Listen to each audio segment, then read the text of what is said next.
اولادوں کا اور بچوں کا بنایا جائے گا جو ایک پورے معاشرے کی درسگاہوں کے اندر ہونا چاہیے تھا، جو ایک سکولنگ سسٹم میں ہونا چاہیے تھا، جو ایک پورے معاشرے کی نارمز ہونی چاہیے تھی کہ بھائی کیریکٹر کے اندر اگر آپ کسی کو اعلیٰ پائیں، اخلاق میں کسی کو اعلیٰ پائیں، ظرف میں کسی کو اعلیٰ پائیں، ان چیزوں میں اعلیٰ پائیں، تو ہم کہتے ہیں نا حسد کے لیے ایک لفظ بولا جاتا ہے الغبطہ، کہ اس کے پاس رہے اللہ مجھے بھی مل جائے۔ اگر ایک عالم ہے وہ علم بانٹ رہا ہے اپنا، تو یہ تھوڑی کہنا چاہیے اللہ اس کو مار دے اور مجھے عالم بنا دینا، اللہ اس کے پاس بھی رکھ، مجھے بھی اللہ تو اپنی عطا کر، میں بھی بانٹوں اس طریقے سے۔ آ گیا نا وہ دن، آپ یہاں بیٹھے کچھ ہزار ہمیں سن رہے ہیں، آگے آپ لوگوں کو اللہ تعالیٰ اور وائرلٹی دے گا اور آپ وائرل ہو جائیں گے انشاءاللہ وقت کے ساتھ۔ وہ ایک وقت تھا جہاں دیواریں تھیں اور ہم اکیلے تنہائیوں میں تھے، آ گیا نا وہ وقت، آ گیا، اللہ نے شہرت بھی دے دی، مشہور بھی کر دیا۔ تو یہ دعائیں مانگنی چاہیے کہ اللہ اس کے پاس ہے تو مجھے بھی مل جائے۔ میرے دل میں بھی کبھی آتا تھا یار مجھ سے بھی اللہ کوئی کام لے لے تو مجھے بھی کچھ کام کرنے کی توفیق دے۔ ہم نے یہ تو نہیں کہا نا بھائی کیونکہ اندس ہاسپٹل بھائی اب فری مفت علاج کر رہا ہے تو اندس ہاسپٹل ہی تباہ ہو جائے، نعوذ باللہ۔ اللہ نے موقع دیا، نیت ہو نا اللہ موقع دے دیتا ہے انسان۔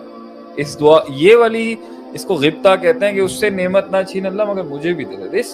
دس از اگین پازیٹیوٹی، رش کرنا، یہ رشک حرام نہیں ہے، یہ تو مطلب خوبصورتی ہے کہ بھائی ایک پازیٹیوٹی ہے نا آپ میں۔ بعد میں اینڈ میں گراس روٹ لیول پہ آ جائے گی کہ مسلمان ان چیزوں سے نہیں، اس نے کل کو اگر پریزیڈنٹ کے ساتھ بھی بیٹھنا ہے، پریزیڈینشل پاورز کے ساتھ بیٹھنا ہے، فوج کے ساتھ اٹھنا بیٹھنا ہے، سرداروں کے ساتھ اٹھنا بیٹھنا ہے، اس نے دوسرے ملکوں کے چودھریوں کے ساتھ اٹھنا بیٹھنا، اس نے غریب کے ساتھ اٹھنا بیٹھنا، اس نے امیر کے ساتھ اٹھنا بیٹھنا، اس نے ایجوکیٹڈ پی ایچ ڈیوں کے ساتھ اٹھنا بیٹھنا ہے، تو وہ کیوں ہل رہا ہے؟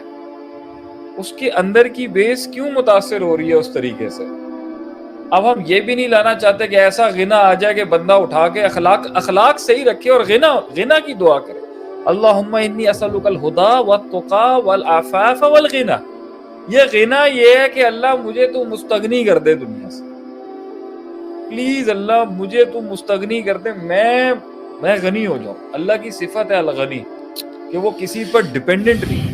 اچھا سارا فساد فی الارض جو ہے نا وہ فساد فی اسماء و صفات پہ آ جائے گا۔ آپ دیکھیں، میں جب عقیدہ پڑھاتا تھا ایک زمانے کے اندر اسماء و صفات پہ، تو ہمارے ایک استاد نے اتنی اچھی بات کی تھی کہ روئے زمین پر جو فساد ہے نا اس کا تعلق اسماء و صفات کے ساتھ جڑے ہوئے عقیدے کے فساد میں جا کے غرق ہو جائے گا۔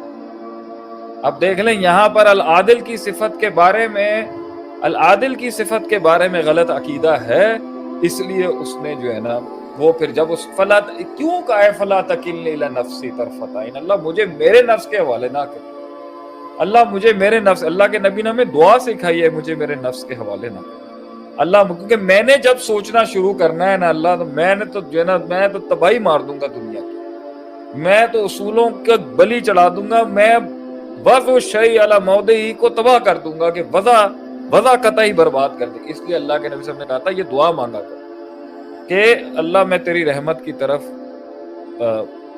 متوجہ ہوتا ہوں، اصلح لی شانی کلہ، اللہ تو میری سارے کے سارے کاموں کو ٹھیک کر دے، مجھے میرے نفس کے حوالے نہ کر۔ نفس کے حوالے بغیر اللہ کے ناموں اور صفات کی معرفت کے فساد کے علاوہ کچھ نہیں ہو سکتا۔ اللہ کی العادل کی صفت میں انسان کے عقیدے میں فساد ہے، اور اب الغنی کی صفت سے بھی تعلق غلط ہوں گے۔ اللہ تعالیٰ الغنی ہے، وہ اپنے بندے کو کہتا ہے تو بھی اس غنا کو مانگ مجھ سے، جو میرے پاس غنا ہے میں تجھے غنا، وہ غنا جس کے تحت تو لوگوں سے آزاد ہو جائے گا، لوگوں کی باتوں سے، لوگوں کے مال سے، لوگوں کی صفات سے، لوگوں کے کمال سے، لوگوں کے حسن سے، لوگوں کے جمال سے، لوگوں کی عادات سے، لوگوں کے اندر جو ہے اور جو محنتیں کر کے انہوں نے بنائے، تو اس سے آزاد ہو جائے گا، اور تو ایسا آزاد نہیں ہوگا کہ تو ان کی دیکھنا ہی بند کر دے گا۔ ایک یہ منفی رویہ ہے کہ بھائی دیکھنا ہی بند کر دو، ان کو دیکھنا ہی بند کر دو، دیکھو گے تو مسئلہ ہو جائے گا بھائی جان۔ تو کچھ لوگوں میں اتنا جگر ہی نہیں ہوتا کہ وہ اگلے کو دیکھ سکے، تو وہ جو ہے نا پیج فلپ کر دیں گے، بھائی ٹھیک ہے کتاب میں ساری اچھی ہے، بھائی یہ ان کا چیپٹر نہیں پڑھنا بھائی، ٹھیک ہے، ایک یہ والے ملیں گے دیکھنا بند کر دیں گے آپ، پھر کردار کی کمزوری۔ دوسرے ہیں ایسی تکنی ڈال کے دیکھ رہے ہوں گے نا کب مرے گا کب تباہ ہوگا. تو میں ان سے بھی یہی کہتا ہوں کہ جو لوگ جو ہیں زندگی کے اندر جن سے ہمارے بھی بڑے سخت جنگیں رہی ہیں مقابلے رہے, اینڈ میں اب سب اسی آس میں آ کے سارے یہی دیکھ رہے ہوں گے کب گرے گا بھائی. ہم تو نقصان نہیں پہنچا سکے نا کب گرے گا. خان صاحب بھی یہاں تک پہنچے ہیں, لوگ یہی سوچ رہے ہوں گے پتہ نہیں کب گرے گا, کب یہ گرے گا, کیونکہ اب تو پہنچا نہیں, اب تو نقصان. 22 سال انہوں نے بھی محنت کی, ان میں خامیاں ہوں گی نقائص ہوں گی, کون پاک ہے, کون پاک ہے سب. یہ کب گرے گا اب یہاں سے, یہ آخری ڈیسپریٹ رہ جاتی ہے بھائی کہ کب یہ گرے گا, یا کب یہ یو ٹرن مارے گا, یا کب یہ اپنی بات سے واپس آئے گا. یہ امید اور لو رہ جاتی ہے. یہ بھی منفیت ہے. ایک ہے وہ کہہ رہا ہے دیکھنا ہی نہیں ہے, دوسرا ہے انتظار میں بیٹھے, تیسرا ہے کوششیں شروع کرتے ہیں اب بھائی اب ہم تو کچھ کریں نا گرانے کے اندر, اب ہم تو کچھ کوشش کریں نا چھیننے کے اندر. میں چاہوں گا یہاں سے سبجیکٹ کو اب مزید ایکیڈیمک سے لے جانے کے بجائے اب حاسدینوں کی قسموں کے اوپر آ جائیے گا کہ حاسدینوں کی حسد کس قسم کی, کون کس نسل کی حسد کرتا ہے کسی سے, اور طریقہ واردات کیا ہو. اس حسد کا جو ظاہری اندر ہو گیا جی, آپ نے میرے خیال سے 20-25 منٹ اس پہ لگا دی کہ حسد کیا ہوتا ہے, کہ بھائی اگلے کی نعمت کا زوال.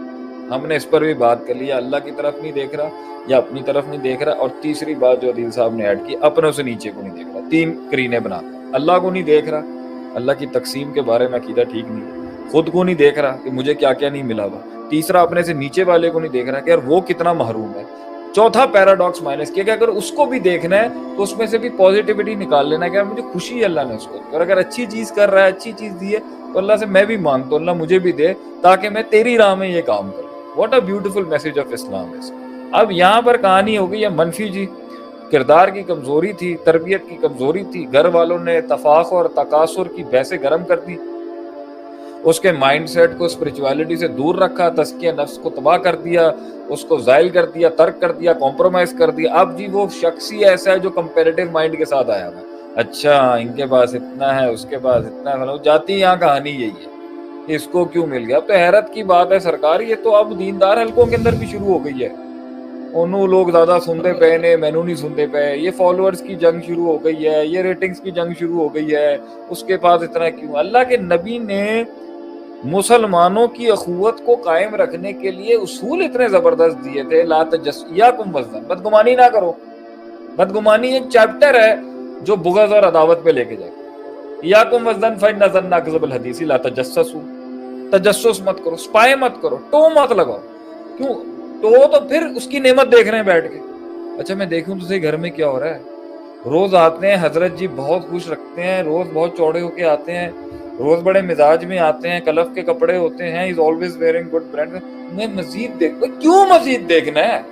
تجسس فی الدین مذموم, دین میں دین کی شریعت دین کے اندر تجسس کسی کی زندگی میں رکھنا, یہ مطلب یہ کردار کی کیا آپ کیوں دیکھ رہے ہیں. آپ کو کیا ٹو لینے کی کیا شوق ہے آپ, اور سنیں کیا حال ہے, کیسا چل رہا ہے, یہاں تک ٹھیک ہے, ٹو لینی ہے, اس سے پتہ کروانا ہے. اور کیا کر رہے ہو تم, ہاں اور کیا کر رہے ہو آج کل. نہیں اور کیا کر رہے ہو آج کل, تک وہ ٹھیک ہے.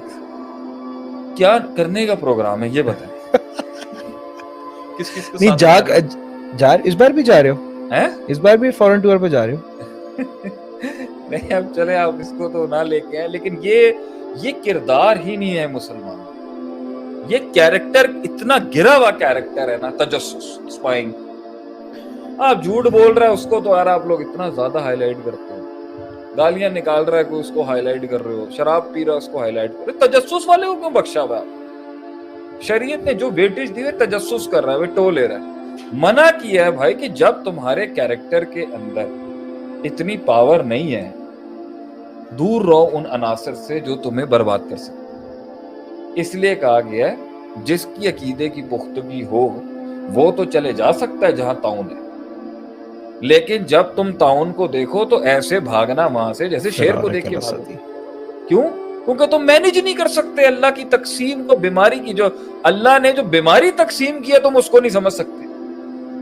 ٹھیک ہے, فیضا مرضتو, فیضا یا ویزا ہے, وَإِذَا مَرِضْتُ فَهُوَ يَشْفِينِ. ایک عقیدہ ہے کہ میں جب بیمار ہوتا ہوں تو اللہ شافی ہے, شفا دے. مرض بھی اللہ کے حکم سے آیا, شفا بھی اس کے حکم سے.